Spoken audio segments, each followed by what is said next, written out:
আমাকে এই জীবনে কোনোদিন কোনো মানুষ আমার বিরুদ্ধে কথা বলতে দেখি নাই। নির্বাচনে দাঁড়িয়েছি, এখন আমার চরিত্রের বিরুদ্ধে কথা বলছে তারা।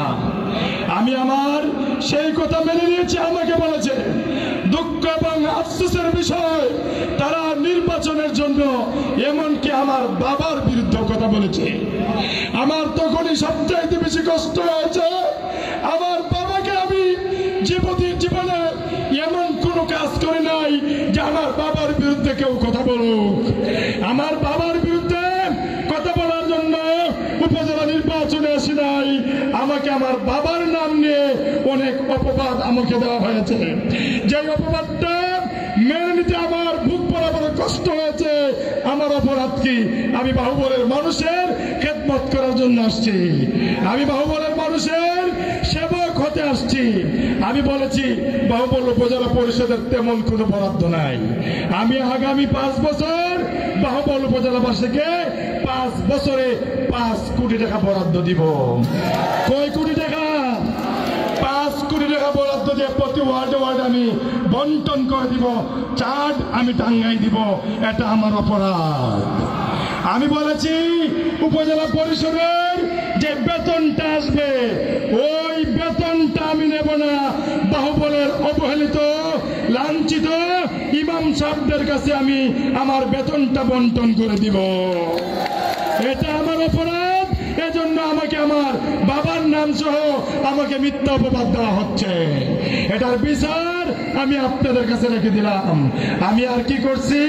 আমি বলছি মিরপুরে কলেজ আছে, বাহুবলে কলেজ আছে, স্নানঘাট পুটিজির অঞ্চলে কলেজ নাই। ওই এলাকা থেকে আমার বোনরা আসতে, ভাইরা আসতে বাহুবলে কষ্ট হয়। আমি বলছি আগামী 5 বছরের ভিতরে আমার বাবার পৈতৃক সম্পত্তি বিক্রি করে হলেও স্নানঘাটের জমিনে আমি একটা কলেজ প্রতিষ্ঠা করব আমার বাবার নামে। এটা আমার অপরাধ। এটা আমার অপরাধ।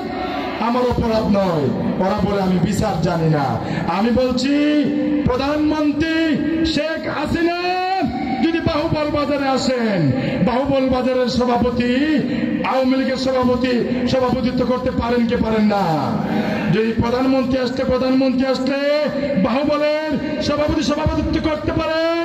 আমি বাহুবল উপজেলা চেয়ারম্যান হলে গ্রাম অঞ্চলের বিচারের কোন সভাপতির আসন গ্রহণ করব না। আমি বলছি ওই এলাকার মুরব্বীকে সভাপতি বানিয়ে দিয়ে আমি বিচার কার্য পরিচালনা করব। আর আমার এগুলো হচ্ছে আমার অপরাধ। আল্লাহর কোরআন শরীফের আয়াত বলছি, ওয়াল্লাযীনা হুম লিআমানাতিহিম ওয়া আহদিহিম রাউন, যে আমানত রক্ষা করে ওয়াদা ভঙ্গ করে না, সেটা মুমিনের লক্ষণ। আল্লাহ বলছেন উলাইকা হুমুল ওয়ারিসুন, আল্লাহ পাক তাদেরকে জান্নাতের মালিক বানাইবেন। আমরা ভুট্টা আমানত ভুট্টা আমানত জায়গায় দিতে চাই কি চাই না? চাই কি চাই না বলেন? আমরা আমানত ভুট্টা আমানত জায়গায় দিতে পারি। আমি আজকে এই বাহুবলের জনতার সামনে ওয়াদা করে গেলাম, আমার প্রত্যেকটি ওয়াদা পূরণ করব ইনশাআল্লাহ। আপনারা জানেন বাহুবল উপজেলায় মোল্লারদুর মসজিদ পর্যন্ত, মোল্লারদুর মসজিদ পর্যন্ত না, মোল্লারদুর আল্লাহর আরশ আজিম পর্যন্ত। মোল্লা বলতে বলতে মুখের মধ্যে ফেনা উঠছে। কারণটা কি জানেননি? মোল্লা যদি উপজেলা আসে টেন্ডারবাজি হবে না, কন্ট্রাক্টরের পার্সেন্টেজ নেওয়া যাবে না, রাস্তায় পাথরের বদলা কংক্রিট দেওয়া যাবে না, রাস্তায় কংক্রিট দেওয়া যাবেই না, এমনকি পাতলা মারা যাবে না। আর আমার এদের এত জ্বালা কেন? আপনারা জানেন ভাগ বাটোয়ারা হয়। ভাগ বাটোয়ারা যেহেতু আমি বলছি বেতনই নিতাম না, আরো 5 কোটি দিমু। এদের জ্বালা কম না বেশি?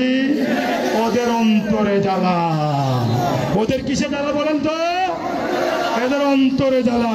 মোল্লায় কয় কিরে 5 কোটি দিব বেতনটাও ইমামদারে বাড়তে দিলাইব। আপনারা খুশি না বেজার?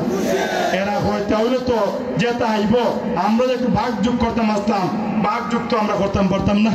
বেজার লাগবো নি? বেজার লাগবো নি? আমি বলছি যা আসবো সমবন্টন করবো। আমিও খাইতাম না, অন্য কেউ খাওয়াইতাম না। আপনারা দুঃখের সাথে বলতে হয় কিছুদিন আগে বাহুবল উপজেলা পরিষদ থেকে 46 লক্ষ সামথিং টাকা ফেরত গেছে, ভাগ বটরা করার সময় তারা পায় নাই। আপনারা সাক্ষী জানেন কি জানেন না? ভাগ বটরা করতে পারে নাই, এই জন্য ওই টাকা ফেরত গেছে। পাটা পুতাইলে কষাকষি, মরিচের খাম শেষ। এই টাকা যে বাহুবল থেকে গেল, বাহুবলবাসী ক্ষতি হইল কি হইল না? হইল কি হইল না? আমি আপনাদেরকে আশ্বস্ত করলাম বাহুবল উপজেলা পরিষদের টাকা ফেরত যাবে না। আপনারা সমবন্টন, সঠিক বন্টন পাবেন। আপনারা আশ্বস্ত থাকেন। আগামী 21 তারিখ দোয়াত কলম মার্কায় আপনারা ভোট দিয়ে একটাবার আমাকে সুযোগ দেন। আমি আপনাদের সেবা করতে চাই, বাহুবল উপজেলাবাসীর গোলামি করতে চাই। আমি আর কিছু পারি আর না পারি, আপনারা মারা যাওয়ার পরে অন্তত পক্ষে আপনাদের লাশটা ধোয়া দিয়ে, কাপড়ের কাপড় পরে দিয়ে আপনাদের জানাজার নামাজটা পড়াইতে পারবো। আমি বেশি কিছু করতে পারবো না। অন্তত পক্ষে 1 টাকা রাষ্ট্রের আমি বিপদে আমি খরচ করবো না, এইটুকু আমি আপনাদেরকে আশ্বস্ত করতে পারি। আমি দুঃখের সাথে বলতে হয়, অত্যন্ত পরিতাপের বিষয় বলতে হয়, আমার চরিত্র নিয়ে কথা তোলা হয়েছে, আমার ব্যবসা নিয়ে কথা তোলা হয়েছে। আমার বাবা কেমন মানুষ ছিলেন সারা বাহুবলের মানুষ জানে। আমার বাবাকে নিয়ে কথা বলা হয়েছে। এই বিচার আপনাদের কাছে দিলাম। আপনারা আগুনে হাত দেন না, গাড়ির তলে পড়েন না, আপনারা কাদার মাঝে পা রাখেন না। এই জ্ঞান যাদের আছে, সকল প্রার্থীর মধ্যে যোগ্য প্রার্থীকে বিচার করার দায়িত্ব আপনাদের আছে না নাই? আপনাদের কাছে বিচার রেখে গেলাম।